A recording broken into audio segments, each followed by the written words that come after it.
I really enjoy working with James over the year. I know him personally.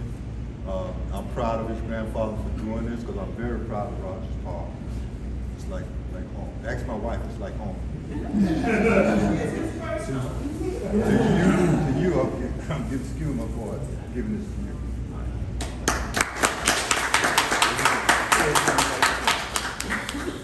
Thank you, Lionel. But it's good to have another historian here, one of the best historians, our former mayor. So, just a brief review of the man, G.D. Rogers. He was born in Georgia, Thomaston, Georgia, and he walked to Tampa along railroad tracks, selling railroad ties, trying to find his what he wanted, purpose in life. He was one of 15 children. And just imagine that he wasn't taking an Uber or a train or a Trailways bus. You know, he literally walked along the railroad tracks. And on the railroad tracks is where people who were house servants lived on the back end of properties, amenities properties, and there were stories shared along the way. So as he just tried to discover what he wanted to do, he came as a Christian. So he became a high churchman and founded a church in Bradenton, Florida, Rogers United Memorial Methodist Church in Bradenton, Florida. But he loved Tampa and Bradenton, which he called the New Jerusalem. He loved Bradenton a lot. So he and my grandmother had 16 children, and 9 of them lived. And what he decided to do was form partnerships with other men and women. Mrs. Bethune was a very key person in my grandparents' life. They helped to fund Bethune-Cookman, get it started, grow the land, and help to feed the students, and all of those things. He bought a courthouse building in Manatee County that was going to be demolished, and he had to relocate to Palmetto, became the first black high school building in Palmetto. So he became not only a businessman after helping to found a centralized insurance company in Tampa, but he had hotel properties and other kinds of things. But he was philanthropic. And so in Tampa, like all over the country, black people could not go to public parks with white people, and there was no place for people to go like that in our community. So this was a part first. And then later on, black men who loved golf, but caddied for whites at Palmacia, who couldn't play with them, wanted the opportunity to be able to play golf somewhere. So they asked for permission to be able to handshake and build their own golf course, which was a 9-hole golf course first. And the first 9 holes on this side of the golf course, which is the historic side of the golf course facilities, was built by Willie Black and about 64 other men that did it themselves.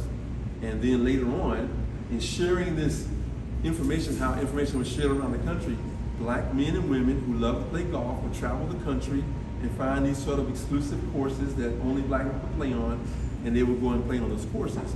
So here, aside from being a park where we used to picnic in that building that's back there now, the Pavilion building, that's where we had our picnics, gatherings, and barbecues, and it had so much fun, you know, at Rogers Park. And no one talked to us, in my family at least, about racism and what we couldn't do. We just came out and, you know, had a great time as families. But those men built this course. It was a challenging course. The 18th hole was pretty decent, the first round of that. But Willie Black, and then of course Lee Elder and Charlie Sifford and many other pro golfers later on came here to play golf. Mayor Aurea was involved with some of the major improvements that were done during her term in office and some previous mayors.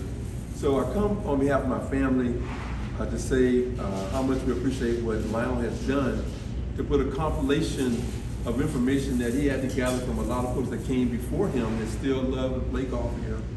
And the fact that he was in high school, and I grew up with Lionel, and I knew that he played football. He beat us by 1 point. 1 point in the game, but 1's all you need. And but I didn't know about his golf play in high school until this happened. Now I know why he loved it so much, and then so many people guided him out here in these rooms where they play dominoes and cards and just tell tall stories about how good that shot was, Mayor. That really wasn't that really good shot. Good stories. Yeah, but it's a good story. So I really want to thank Ursula on behalf of our family and Lionel for not being the first ones to tell a story, but the first ones to write about it, to put information in a book that is going to be a part of everyone's opportunity to learn. I'm on the board of Visit Tampa Bay, which is our convention and business bureau. In our meeting last Thursday, they knew about this book and they said, James, you think that they would be willing to put the book in our visitor center?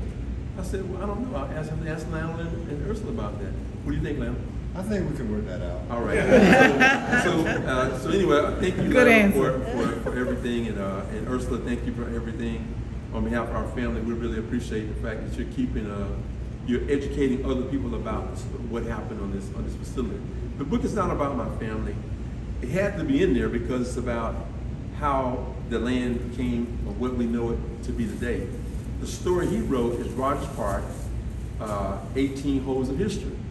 And that's really what it's about. It's about what happened to create the golf course part of this property. And Lionel, you did it, and we appreciate you for doing it, okay? Thank you.